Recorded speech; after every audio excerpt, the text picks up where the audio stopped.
Bonjour, aujourd'hui on plonge dans le dispositif Transition Pro. Le but, c'est simple, démystifier ce qui peut ressembler à une véritable usine à gaz administrative pour en faire un chemin clair vers une nouvelle carrière. Changer de métier, c'est un rêve pour beaucoup. Mais voilà, la paperasse, les démarches, ça peut vite faire peur au point de tout laisser tomber. C'est un sentiment super courant et c'est justement pour ça qu'on est là aujourd'hui, pour décortiquer tout ça ensemble. D'un côté, on a cette promesse géniale, une reconversion, un nouveau départ, le tout financé. Et de l'autre, la réalité du terrain, un vrai parcours du combattant. L'idée, c'est de donner la carte et la boussole pour s'y retrouver. Alors, voici notre plan de bataille. D'abord, on va voir pourquoi c'est un parcours du combattant. Ensuite, comment bien choisir son école. Puis, on s'attaque au piège du dossier, à la course contre la montre. On verra comment décoder un refus et surtout, comment gagner son recours. Allez, c'est parti. Premier point donc, le parcours du combattant. Il faut voir le processus Transition Pro non pas comme un mur, mais plutôt comme un jeu dont il faut connaître les règles pour gagner. Et aujourd'hui, on va apprendre ces règles. Bon, avant toute chose, c'est quoi un PTP ?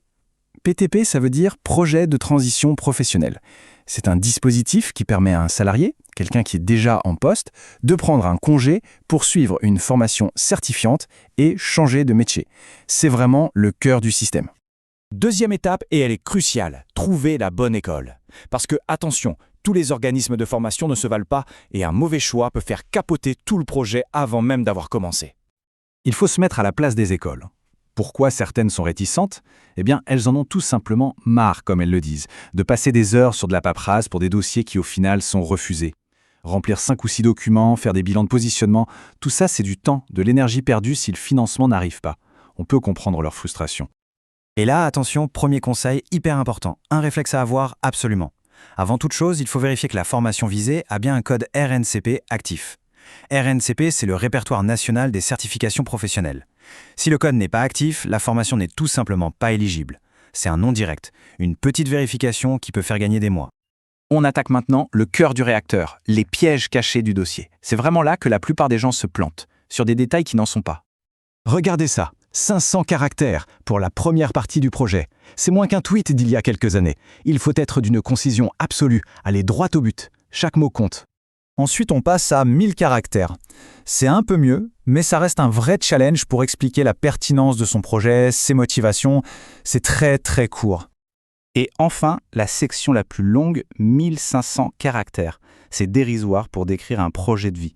Et l'erreur classique, c'est de croire qu'il suffit de remplir ces petites cases et que c'est bon. Grosse erreur. Parce que voici le secret, l'astuce que beaucoup de gens ratent. La fameuse lettre de motivation détaillée, là où on peut vraiment argumenter, eh bien, elle est cachée. Il faut d'abord remplir toutes les sections, signer électroniquement le dossier, et c'est seulement à ce moment-là qu'une nouvelle page s'ouvre pour télécharger des annexes, dont cette lettre. Tellement de candidats cliquent sur Terminer et envoient un dossier incomplet sans même le savoir. C'est fatal. Quatrième point, la course contre la montre. Parce que oui, le contenu du dossier c'est une chose, mais le moment où on le dépose est tout aussi critique. Jetez un œil à cette frise. Les délais sont dingues et varient d'une région à l'autre. Parfois, il faut créer son dossier 7 mois avant la rentrée. Le message est clair. Il faut s'y prendre le plus tôt possible et vérifier le calendrier de sa propre région pour ne pas se faire surprendre. Et ce graphique, il est super éclairant. Regardez bien, les budgets ne sont pas les mêmes tous les mois, loin de là. Presque la moitié du budget de l'année est claqué en juillet et en août pour les rentrées de septembre. Ça veut dire quoi ?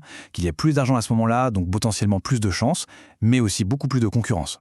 On arrive maintenant à un moment un peu douloureux, mais fréquent. Le refus. Recevoir un non, c'est dur, mais l'important, c'est de ne pas baisser les bras et de comprendre exactement pourquoi ça n'a pas marché. Et les raisons, les voici. En fait, il faut voir cette liste comme la grille de notation de l'examinateur. Manque de cohérence, pertinence pas démontrée, perspective d'emploi floue, le moindre point faible sur l'un de ces critères peut suffire à faire refuser le dossier.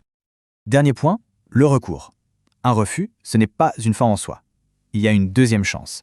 Mais attention, un recours, ce n'est pas juste corriger une faute de frappe. C'est une toute nouvelle stratégie. Et le défi est encore plus grand. Pour le recours, sur la plateforme, on n'a souvent que 700 caractères. C'est minuscule pour défendre son cas et apporter de nouveaux arguments. Il faut être chirurgical. Cette citation d'Einstein résume tout. La folie, c'est de faire toujours la même chose et de s'attendre à un résultat différent. Renvoyer quasiment le même dossier en espérant que ça passe, c'est aller droit vers un deuxième refus. Il faut vraiment changer son fusil d'épaule. Et les enjeux sont réels. Un recours qui échoue, ce n'est pas juste une déception. Ça peut avoir des conséquences très concrètes. On a l'exemple d'une candidate dont le recours a été accepté. Super. Sauf que le temps que ça se fasse, l'école était complète. Elle a dû repartir de zéro en urgence. Le temps, c'est vraiment un facteur clé. Voilà, on arrive au bout de cette plongée. La carte du parcours du combattant est dessinée, les pièges sont signalés. La question, maintenant, ce n'est plus de savoir si c'est possible, mais plutôt, avec toutes ces infos, comment construire un dossier en béton, un dossier qui ne laissera aucune chance au refus.